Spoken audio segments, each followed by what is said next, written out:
السلام علیکم ورحمۃ اللہ وبرکاتہ. رب اشرح لي صدري ويسر لي امري واحلل عقدة من لساني يفقهوا قولي رب زدني علما. اعوذ باللہ من الشیطان الرجیم. بسم اللہ الرحمن الرحیم. انا للہ و انا الیہ راجعون. ہم اللہ ہی کے ہیں اور اللہ ہی کی طرف پلٹ کر ہمیں جانا ہے. سورہ البقرہ. یہ دنیا کے دکھوں، مصیبتوں اور پریشانیوں سے نجات اور آخرت کا تحفہ ہے.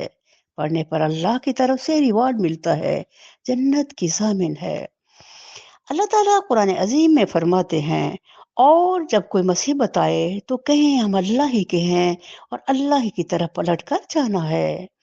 انہیں خوشخبری دے دو، ان پر ان کے رب کی طرف سے بڑی عنایات ہوں گی، اس کی رحمت ان پر سایہ کرے گی، اور ایسے ہی لوگ راست رو ہیں. القرآن.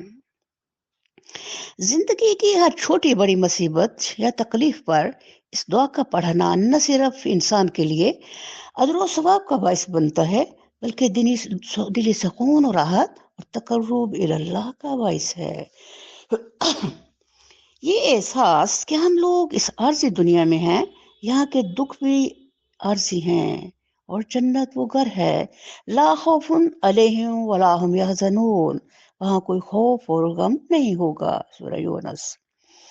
فکر آخرت دینے والی انتہائی زبردست آیت، جو چھوٹے یا بڑے نقصان پر انسان کو اس دنیا کی حقیقت اور سچائی کا احساس دلاتی ہے.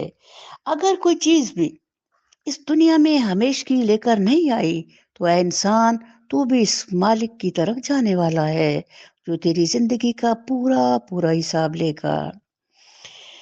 پھر جس نے ذرا برابر نیکی کی ہوگی وہ اس کو دیکھ لے گا، اور جس نے ذرا برابر بدی کی ہوگی وہ اس کو دیکھ لے گا. سورہ زلزال. اس دنیا کی ہر چیز کا مالک اللہ ہے. انسان کو ایک اچھے امین کی طرح کل کی جواب دہی کی فکر میں رہنا چاہیے. کسی بھی نقصان یا تکلیف دہ معاملہ میں فوراً اس آیت کا پڑھنا ہمارے رنج و ملال کو کم کرے گا اور اطمینان بھی دے گا اور جزا بھی. یہ اصلاً اس زندگی کی سچائی کی یاد دہانی ہے جسے انسان لمحہ لمحہ بھولتا رہتا ہے، اور اس دنیا کی محبت میں گم ہو کر کل کی تیاری سے بے نیاز ہو جاتا ہے. یہ زندگی ایک امتحان گاہ ہے جس کے اندر کامیابی سے جینے کے لیے خود رب رحمان نے اپنی کتاب قرآن عظیم میں سلیقے سکھائے ہیں. اگر ہم اپنی اس رہنما کتاب جو شریعت اور طریقہ زندگی ہے اس سے جڑ کر جئیں گے تو انشاءاللہ کامیابی یقینی ہے. لیکن اگر آخرت کو بھلا کر اس زندگی میں گم ہو جائیں گے تو یہ کل کا خسارہ اور رسوائی ہے.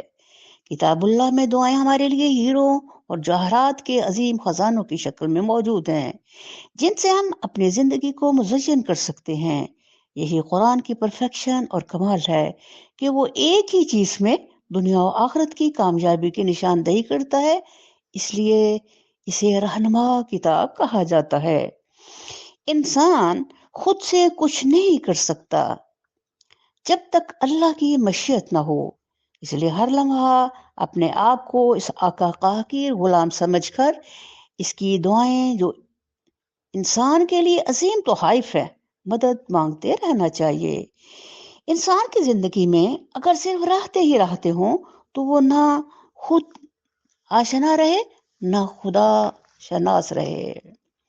اللہ تعالیٰ نے ہماری زندگی میں دکھ، بیماریاں، پریشانیاں رکھی ہی ہیں کہ ہم اپنے رب کو یاد کریں، اس کی طرف لوٹیں، اسے اپنا ملجا و ماوا سمجھیں. اس میں ہمارا ابدی فائدہ ہے جسے ہم آج نہیں سمجھ رہے.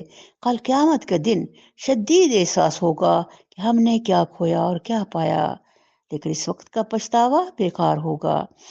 اللہ تعالیٰ اپنی ہستی سے ہمیں جوڑے رکھے، کل کی فکر دے، اس کی تیاری میں ہماری مدد فرمائے. آمین. بہترین صبر یہ ہے کہ اللہ کے فیصلے کے آگے جھک جائیں اور ایک لفظ بھی شکایت کا نہ نکالیں. غم میں غم دینے والے کو یاد رکھنا.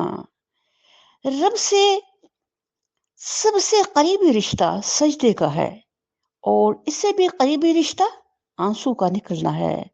آنکھ میں آنسو ہے، سر سجدے میں ہے، نام محمد صلی اللہ علیہ وسلم آنکھوں میں ہے، دیکھ تیرا رب تجھے کیسے اپنی ہستی سے آشنا کرتا ہے۔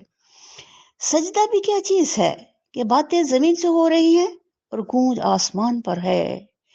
ڈائریکشن سیدھی ہے تو اللہ تجھے سنبھال لے گا۔ تب تعالیٰ کبھی بھی اپنے بندوں کو ضائع نہیں کرتا۔ اللہ وکیل ہے، جو کچھ ہو رہا ہے اللہ کے حکم سے ہو رہا ہے۔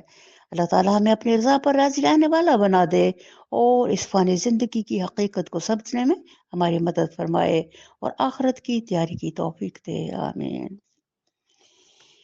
مزاج اہل عالم میں تغیر آ گیا ایسا، مزاج اہل عالم میں تغیر آ گیا ایسا کہ رخصت ہو گئی دنیا سے کیفیت سے مابی۔